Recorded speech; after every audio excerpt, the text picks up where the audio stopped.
Robert, last night Randall was talking about how maybe Zach was worried about making mistakes before, and that's why he wasn't maybe like airing it out like he did. But last night he was taking some risks. He was letting it rip, is what a lot of guys said. Like, is there something to be said about kind of letting him loose in the way that you did against the Chiefs last night?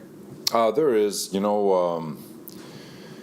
I think he, when he's throwing those back shoulder throws, the things that, again, I know it's practice, but it's what we see when no one else is looking, right? And he's throwing those back shoulder throws, and he's being aggressive with his and utilization of his arm talent.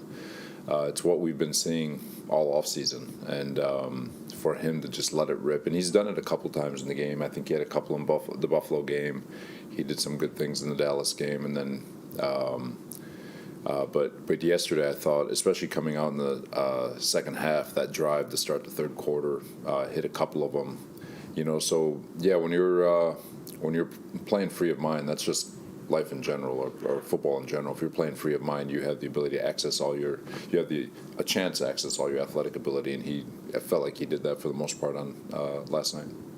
So Robert, is it like that, or is that more Nathaniel kind of drawing it up for him to play like that? It's always going to be a little bit of both. One, having confidence in yourself, having confidence in your teammates to make those plays. It's like we said after the game. It wasn't so much decision making, because it always felt like over the last 2.5 years he's been a good decision maker. It's the in the pocket and going through his progressions. It's the decisive in which he needs to do it. And when he is fast and he speeds it up and he just lets it rip, he's pretty damn accurate and he's pretty darn good. So it's a little bit of both. Protection held up good. Receivers were making plays, and like I said, I thought he did a really nice job. After looking at it again, and I'm sure again and again, what did you see on the Sauce holding call? I'm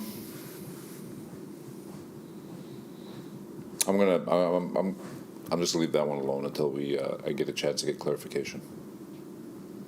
Robert, what did you think of the last drive as a whole? Not just the calls that you either got or didn't get, but just the way you guys defended the last drive.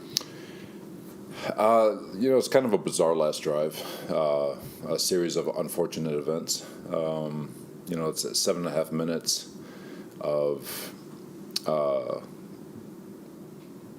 calls or a 7.5 minute drive that was aided by non-calls. It was just bizarre. I don't know if I've ever been a part of a drive like that to end a football game, especially a game like that on national television. So unfortunate.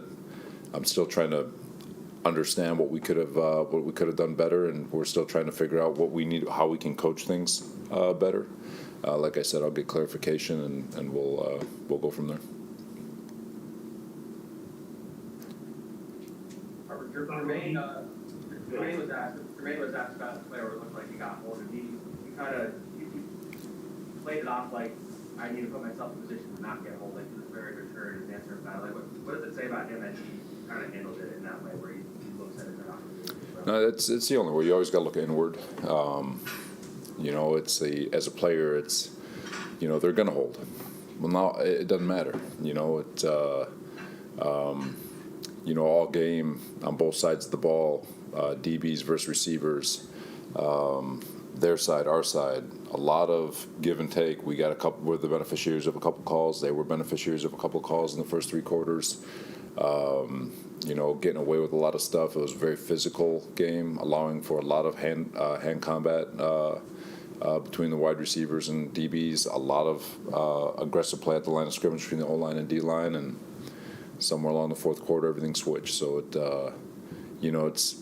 you always want to look inward from a player standpoint and make sure that you're doing everything you put yourself in position, knowing full well that you can't count on a call or anything. You got to win your one-on-ones. And so Jermaine, he is a competitor. He's always trying to figure out how he can be his best. But so it's, I'm not surprised that he spoke that way.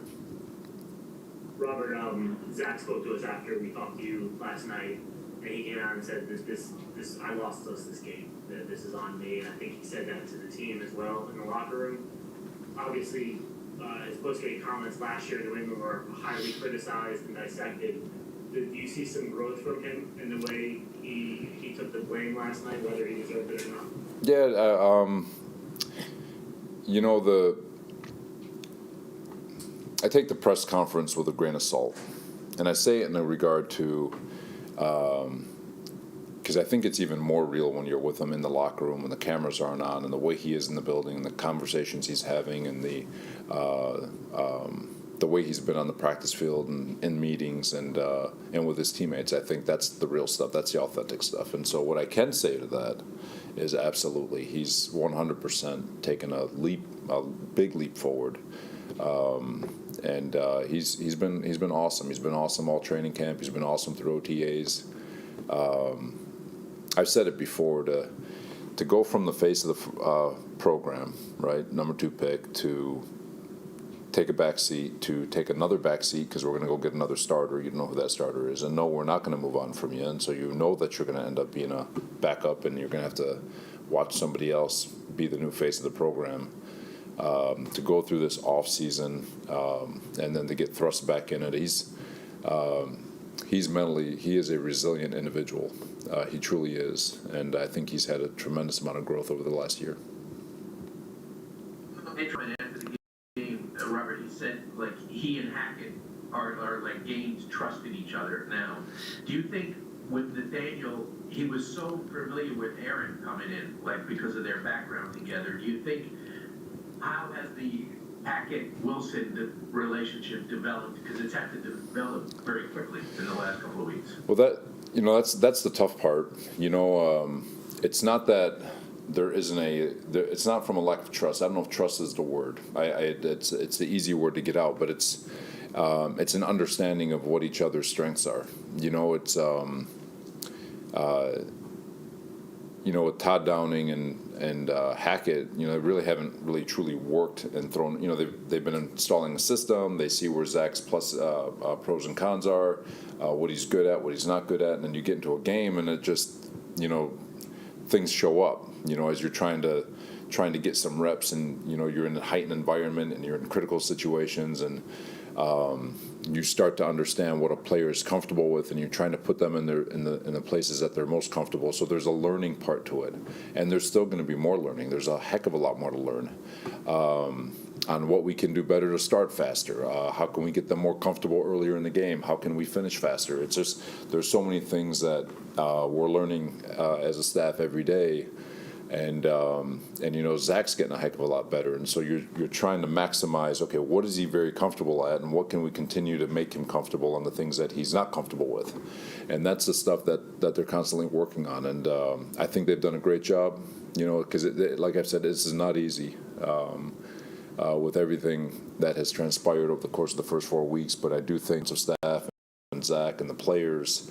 The O-line shifting, receivers in and out. I think they've done a really good job trying to figure out what's best for this group as it stands now, and hopefully it continues to get better. Robert, is there a sense of affirmation or confirmation that Zach going out and having that type of performance? I mean, everyone was saying, what do you guys see in it? And this kind of game is what you've been telling everybody you've seen in him. Is there that confirmation, affirmation for you? Not for me. I'm pumped for him. I'm pumped for the locker room because I think everyone sees it, and then to go out and show that you're capable of it is a whole other thing. It's I always joke around that I'd scare Tiger Woods on the driving range.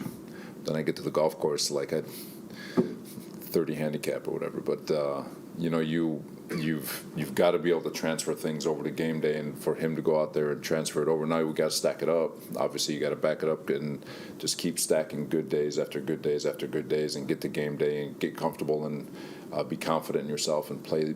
Just let it rip. But I'm pumped for him. I truly am. He's like I said, he's resilient. He's gotten dragged through the mud, and for him to have tasted a little bit of success, even though we didn't win, wish we could have pulled that one out. But I think he's only going to get better. Robert, did you see what Rodney Harrison had said about Zach in a clip where he was interviewing Chris Jones after the game? I heard about it, and from my understanding, Rodney this morning handled everything the right way. Rodney's a good man, and whatever he's getting for that it's water under the bridge. I think he's handled it exactly the way he's supposed to. But do you think people Robert, this is going to be a big week for. on him, on Zach? You know, we heard Joe last week, and then Rodney, and do you think people are piling on too much? No, it's part of the profession, fair, unfair. It's not, even though it feels personal, it's not personal. You can't take it personal. People are trying to eat too and trying to, we get it. It's just part of the business, part of the profession. So. It is going to be in the spotlight this week for obvious reasons, going back to Denver and then all the Peyton stuff that happened in the summer. How do you think he's going to handle it this week? Who's this? Hackett, just with all the Denver stuff and. Yeah. Yeah. I mean, from a coach's perspective, aside from the summer, I mean, it's from whatever was said back in training camp that in football, in a football life, that was like 20 years ago. So it's a non-topic. But for Hackett, obviously it's going to be it's going to be a personal feel to go back room, but. I think he understands, just living, coach's kid and going through this process. He'll know how to handle himself. He'll know exactly to try to keep his emotions in check and to make sure that we do what's best with this organization and this team as it stands now. And I fully expect him to be perfectly fine and level-headed. Robert, Last one here. how do you feel like your offensive line, the new look offensive line, has fared these first few games out? I think they've done a nice job. From a protection standpoint, felt like that was back-to-back good days. Run game wise, felt like when we finally they backed off a little bit, like we talked about, and they gave us a little bit more quarters in the second and third quarter, and I felt like we were able to get some runs. We got that big run out of Brees, I think somewhere in the third quarter. But so we had. It looked good. It's getting better. Still a lot of things that we got to improve on, but they're playing well together. They're communicating well together. A couple things we still got to clean up, but with reps, it'll get better. Thank you, everyone. Thank you, Coach. Thanks, guys. Thank you, everyone. This concludes today's availability.